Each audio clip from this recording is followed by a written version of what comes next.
Estimadas e estimados ouvintes, colegas, senhoras e senhores professores, boa tarde. Permitam-me precisamente ser um vosso leitor de modo a respeitar o tempo estipulado. Primeiramente, eu gostaria de tecer 3 agradecimentos. Ao grupo de estudos de marxistas, obviamente, por proporcionar este encontro. Ao meu orientador, o senhor professor Dr. Mário Reis Marques, por tolerar aquilo que é o meu livre albedrio heurístico e assumindo toda a responsabilidade de todos os erros cometidos. E, por fim, à Fundação para a Ciência e Tecnologia por providenciar a vital bolsa de doutoramento. Julgo oportuno, de seguida, aludir muito brevemente ao meu projeto de investigação. É que eu procuro elaborar uma análise agregada dos eventos fundacionais da filosofia dos direitos humanos e do imaginário que por eles assim é gerado. Ora, estes são determinantemente construídos e ou impostos através das hegemonias do intelecto, a seleção e imposição de interlocutores, perspectivas históricas, geografias, etc., sob outras opções epistémicas. Ora, apesar de os direitos humanos se terem constituído como uma seara sui generis, transfronteiriça, pós-estadual e de vocação universal, a sua raiz no direito internacional conduziu à reprodução das marcas eurocêntrica, colonialista e racista que histórica e conceitualmente moldaram aquele. Em resposta, tento explorar uma abordagem contra-hegemónica, descolonizante, vista de baixo e doutrinalmente dissidente, alinhada com o pensamento jurídico crítico. E, confesso-vos, também algo animada pelo romantismo revolucionário à maneira de Ernst Bloch, o qual também não deixou de inspirar Marx, como Michel Louvi, desde logo a testa. Avancemos. O meu propósito hoje é o de relevar Marx e o seu ensaio sobre a questão judaica no tocante à sua recepção doutrinal jurídica, isto tanto pelo seu contributo para a desconstrução da mitologizada Déclaration des droits de l'homme et du citoyen, como pela sua atualidade face à mitificada Declaração Universal dos Direitos do Homem e ao potencial emancipatório dos direitos humanos. Importa clarificar que o nosso filósofo, sociólogo e economista não está por completo olvidado na doutrina portuguesa. O justo filósofo Paulo Ferreira da Cunha, por exemplo, face às muitas transleituras de que o pensamento de Marx foi alvo, valoriza o regresso às fontes daquilo que reconhece ser uma referência insufismável do movimento e da reflexão revolucionária. E também o justo historiador António Manuel Espanha o identifica como o inspirador mais contínuo da crítica ao pensamento jurídico dominante, que é uma espécie de resultado karmático face à sua vocação universitária expressa em Bona. Resumidamente, a crítica de Marx ao pensamento jurídico burguês dirige-se tanto ao seu conteúdo como à sua forma. Por um lado, acoberto das ideias de generalidade, abstração e imparcialidade, a legislação e as decisões judiciais determinam formalmente um domínio de classe tipificado, impondo normas de conduta que, por exemplo, protegem os grandes detentores da propriedade privada, subordinam a mulher ao bonus pater familias ou subjugam colonialmente negros e outros à potestade branca. Por outro lado, quanto ao conteúdo, o direito carrega uma função ideológica que, a cobro do significador liberdade, homologa relações de poder e de desigualdade, legitimando-as em termos de regulação social e delimitando direitos e deveres a que correspondem diferentes estatutos e posições jurídicas. Deste modo se moldam, por exemplo, as imagens sociais da mulher dependente, ou do macho latino impunível, ou inclusive do criminoso homossexual. É a dimensão máxima, moderna e secularizada de validação social, o referente indispensável à manutenção de relações de opressão. E eu confesso-vos também que tomo esta analítica como ainda útil e válida face à normatividade vigente. Posto isto, talvez não seja despeciente referir que, em rigor, Marx escreveu muito pouco sobre direito. Aliás, julgo que muito desta crítica jurídica se deve também bastante ao então dinamizado por Friedrich Engels. É que, na senda daquele, Engels revelou particular interesse, inclusive nas primeiras teorizações antropológicas sobre direito natural, desde logo na genealogia da propriedade privada, e sendo que muito daquela crítica atrás descrita está também patente nas reflexões sobre o direito imoral no Anti-Düring. E, por fim, Engels pronunciou-se também famosamente sobre o direito à revolução, alinhando com a via do sufrágio universal naquilo que apelidou da Revolução Social-Democrática. Ora, eu reduzi este apontamento, pois também os direitos humanos não deixam de ser perspectivados numa dimensão revolucionária, ainda que, em termos mais consensuais, apenas num registro retrospectivo, historiográfico. o que não deixa de ser aqui um assento para o pensamento jurídico mais prospectivo e emancipatório. Mas retornemos ao nosso referente orientador.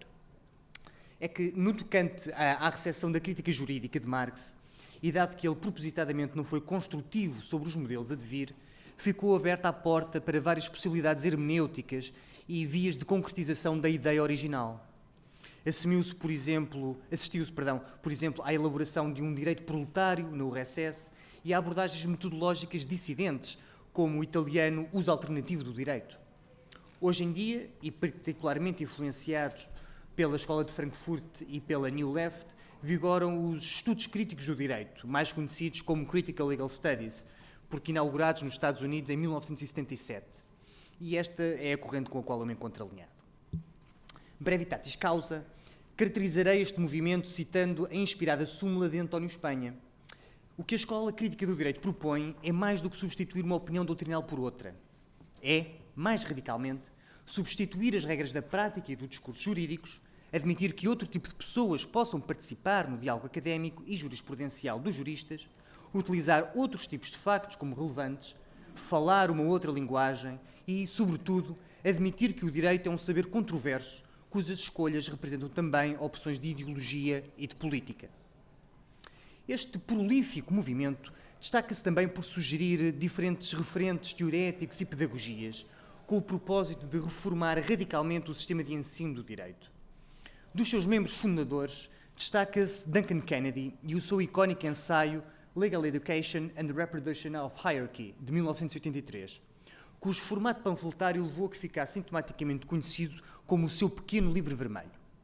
Ora, um dos novos métodos propostos foi a criação de grupos de leitura para discutir textos que, estando fora do cânon e da perspectivação hegemónica do direito, permitissem desconstruir e trazer à evidência as violências legalizadas.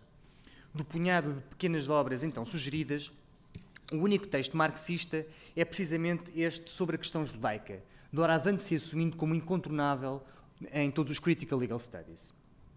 Este movimento já conheceu diferentes tendências, caracterizando-se a primeira geração por uma análise ideológica e económica na linha mais tradicional da crítica marxista e da metodologia Foucaultiana. Já uma segunda geração abraçou essencialmente as propostas de Derrida na desconstrução textual e de Lyotard na ética da alteridade. E a terceira geração, que é a corrente, foca-se principalmente na crítica ao universalismo, desenvolvendo-se assim as Critical Race, Feminist e Post-Colonial Theories.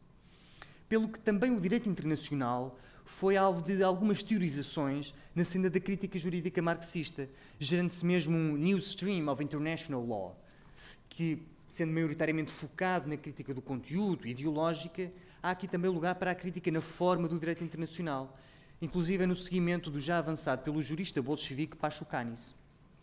Não obstante toda esta heterodoxia, o ensaio de Marx manteve-se unificadoramente referencial. E esmiucemos, enfim, Sur Judenfrage, publicado nos Anais Franco-Alemães em 1844. Ora, como José Barata Moura releva, 1844 é um ano de viragem no pensamento de Marx, desde logo pelo início da sua colaboração com Engels.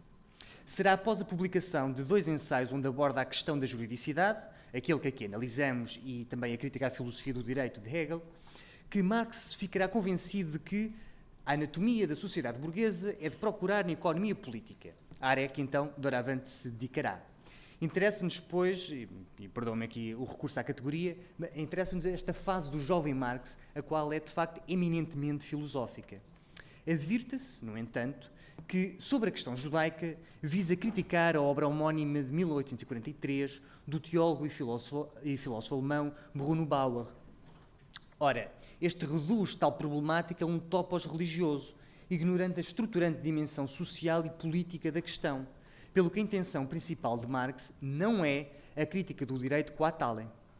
De todo modo, décadas após a Revolução Francesa e a inaugural Déclaration des droits de l'homme et du citoyen, de 1789, Marx versou sobre a dicotomia nuclear que opõe o homem ao cidadão, partindo da condição política dos judeus em relação principalmente àquela declaração. E, não obstante focar-se na dimensão económica, este foi o primeiro grande ensaio que encarou os droits de l'homme numa perspectiva histórica, contrapondo-se à teorização justnaturalista que favorecia a ideologia da bourgeoisie.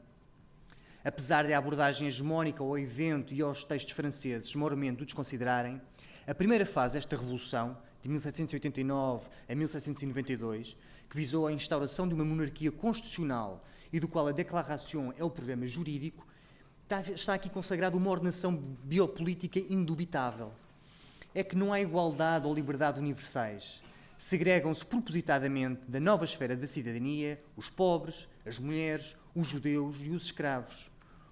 Outros topam e permitem trazer à evidência estas limitações, como a Déclaration des droits de la femme et de la citoyenne, de Olympe de Gouges, em 1791, ou a Revolução Anticolonial e Antiesclavagista do Haiti, de 1791 a 1803, ou inclusive a codificação do direito civil em 1804, sob a égide do coveiro bonapartista. Mas a analítica de Marx é transversal a todas estas dimensões, propiciando assim a sua teorização e desconstrução conjunta. Ora, o filósofo debruçou-se aqui sobre a questão da emancipação civil, política dos judeus alemães no contexto de um Estado cristão, advogando que tal libertação não se pode dar num Estado moldado teologicamente, mas apenas num secularizado, constitucional, porque veramente político. Assim, a emancipação do homem religioso em geral apenas é possível quando o Estado está liberto de qualquer religião. Marx teoriza que a abstração da cidadania, ao colocar os indivíduos num mesmo patamar político, formalmente igual, esconde a realidade das diferenças concretas que apartam os sujeitos. O judeu e o burguês podem ambos ser cidadãos numa sofisticada aparência política que não tem em conta as suas diferentes capacidades de exercício de facto de direitos políticos.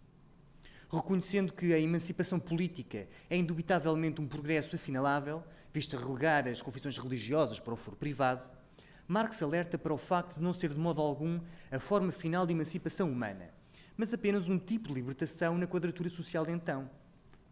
Aquela emancipação apenas será obtida, e cito, quando o homem real e individual tiver em si o cidadão abstrato, isto é, quando não existirem tamanhas disparidades práticas entre teoria e realidade. A verdadeira revolução terá que ser social e não apenas política, no sentido de transformar as desigualdades económicas e domínios sociais. Esmiuçando a tensão entre fé, Estado político e sociedade civil, Marx disserta sobre os direitos gerais do homem, tal qualmente foram descobertos pelos norte-americanos e pelos franceses. Afirma que os direitos do homem são, em parte, direitos políticos que só podem exercer-se quando se é membro de uma comunidade. O seu conteúdo é a participação na vida da comunidade, na vida política da comunidade, na vida do Estado. Assim, há que dissociar os droits de l'homme dos droits do citoyen.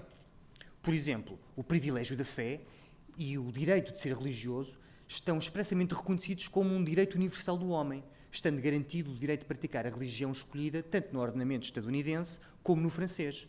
Todavia, cito novamente, os chamados direitos do homem, enquanto distintos dos direitos do cidadão, constituem apenas os direitos de um membro da sociedade civil, isto é, do homem egoísta, do homem separado dos outros homens e da comunidade.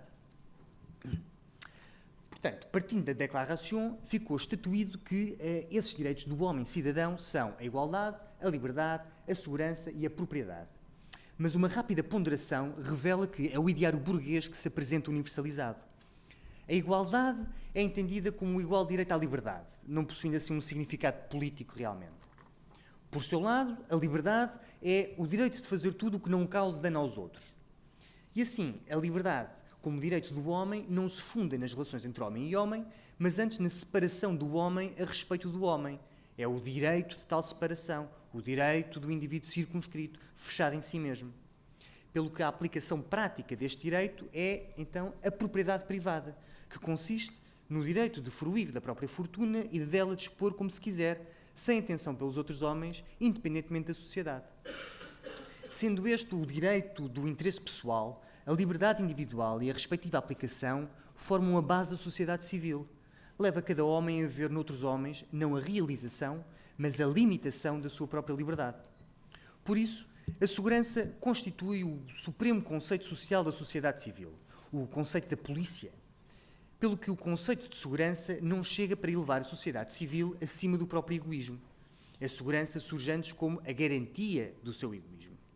Assim, Marx nota que o sujeito idealizado e tutelado é o burguês egoísta, pois nenhum dos supostos direitos do homem vai além do homem egoísta. apartando-se da comunidade na persecução dos seus interesses materiais privados. Realça o paradoxo aparente de uma sociedade que, num momento de libertação coletiva, de quebra de todas as barreiras entre as diferentes secções da população, vem ao invés a afirmar os direitos do burguês egoísta. Os agentes que encabeçaram a transformação social, cito novamente, reduzem a cidadania, a comunidade política, a simples meio para preservar os chamados direitos do homem, pelo que a ideia de cidadão vem submissa à realidade do patriarcado burguês. É o homem como bourgeois e não o homem como citoyen que é considerado como um homem verdadeiro e autêntico. Em suma, esta dissociação tutelada entre a esfera pública e a esfera privada da livre exploração da propriedade privada permite que a aparência do poder político encubra o poder económico dominante. Os avatares na política, o cidadão, e no direito, o sujeito jurídico, não levam propositadamente em conta o funcionamento económico da sociedade e a correlativa distribuição de riqueza. Partindo de um apelo e ideal universais, de índole justnaturalista, esta abstração possibilitou a construção de uma nova hierarquia social, secularmente fundada no poder económico. A emancipação do homem real abstrato, dos droits de l'homme, leva a não ter em conta as características específicas do homem real, concreto, não obstante prefigurar um modelo claro de cidadania. Homem, branco e burguês. E tendencialmente também católico e heterossexual. Os direitos do homem nasceram subordinados à biopolítica e estrutura da sociedade burguesa, ufanando a igualdade e a liberdade universais como ficções ideológicas, enquanto serviam de narrativa de suporte a uma sociedade atomizada, doravante assente na exploração e a opressão individuais. A análise de Marx veio a seminalmente contrapor-se às teorias justnaturalistas anihistóricas, alumiando como os consagrados droits de l'homme não são verdades eternas, mas sim construções jurídicas da modernidade e fruto da realpolitik. Mutatis mutandis, para ser breve, estas marcas dos droits de l'homme foram reproduzidas por parte da doutrina hegemónica no tocante à sua interpretação dos direitos humanos. Estes, desde cedo, foram marcados por uma clara instrumentalização política após a sua Declaração Universal, em 1948, e em termos indubitáveis com a bifurcação entre o Pacto Internacional sobre Direitos Civis e Políticos e o Pacto Internacional sobre Direitos Económicos, Sociais e Culturais de 1976. Esta instrumentalização foi levada a cabo principalmente pelos Estados Unidos e depois pelo Vaticano, tornando-se também um foro de contra-ataque por parte da URSS, países latino-americanos e outros Estados recém-independentes. Portanto, todos contribuindo aqui para a subordinação deste novo horizonte e mecanismos jurídicos à realpolitik da Guerra Fria. Em síntese, a desconsideração hegemónica pelos direitos económicos, sociais e culturais, bem como a apropriação do significador direitos humanos pelos Estados Unidos, de modo a justificar o seu imperialismo, estão na raiz das fundadas reservas com que a ala marxista tradicional olhava para estes direitos com, digamos, descontentamento, aqui para poder citar Slavoj Žižek. Certo é que, desde meados da década de 70, que os direitos humanos renasceram enquanto foro jurídico de potencial transformação social. Um meio imediato de crítica e de disputa pela comunidade dos governados, dos cidadãos ativos face a toda a comunidade internacional, como reivindicou Michel Foucault a partir do potencial aberto pelas dinâmicas emergentes das ONGs.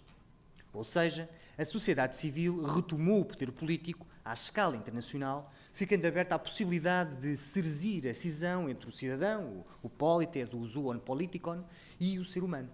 Ademais, face ao desfavorecimento pela hipótese comunista, tal qualmente teorizada pelos Estados socialistas do curto século XX, como o caracterizou Erich Hobsbawm, os direitos humanos vieram ocupar muito do imaginário emancipatório desde então. Assim, apesar da origem colonialista, de cobertura ideológica para o imperialismo, de favorecimento dos setores brancos, ricos e europeus, os direitos humanos foram paulatinamente reconstruídos pelos movimentos anticolonialista, antirracista, feminista, laboral e indígena. Nesta sequência, no que concerne aos Critical Legal Studies, os direitos humanos têm-se tornado num foro assaz agregador das diferentes gerações, visto ser um topos transversal, com um claro potencial emancipatório. Nesta linha, é o jus académico grego Costas Dosinas que se afirma como caput scholae, cunhando os direitos humanos como o princípio da esperança pós-moderno. Todavia, apesar destes avanços conquistados ao longo das últimas décadas, os direitos humanos continuam ainda a ter o seu significado e principais mecanismos determinados pelos agentes ocidentais do norte global, pelo que correm o risco de nunca se tornarem plenamente vigentes, reduzindo-se apenas a ser a última utopia, como alertou Samuel Moyn, ou continuarem a ser alvos de memoricídio e nunca veramente globais, como nota Bartolomé Clavero. Concluamos. Em termos analíticos, Marx manifesta-se assim tanto a montante, a partir da referenciação direta a Zorro e Odenfrag, como a jusante, dada a atualidade da sua crítica jurídica. Ou seja, enquanto a separação entre a cidadania e a humanidade se mantiver, enquanto se continuar a advogar que a emancipação política é bastante e se desconsiderarem os meios de subsistência e vivência plenamente humanas, o paradoxo evidenciado pelos droits de l'homme continuará a assolar os direitos humanos. Só que, e permitam-me agora uma nova deselegância por recorrer a um outro chavão, doravante como farsa, após a inacabada tragédia francesa. Em remate, e ecoando Sousa Dias, sou de opinião que Marx se mantém claramente atual também para o pensamento jurídico odierno, inclusive na seara da filosofia dos direitos humanos, ilustrando a sua grandeza e a pertinência do compulsar sem mediações. Mas este será apenas um passo prévio para a construção do direito a devir sobre os bens comuns, essa que é a ideia-problema do comunismo, uma reviravolta conceitual radical que o pensamento jurídico crítico terá que vir a esculpir. Mas este já será um tema para outros encontros. Muito obrigado pelo vosso tempo.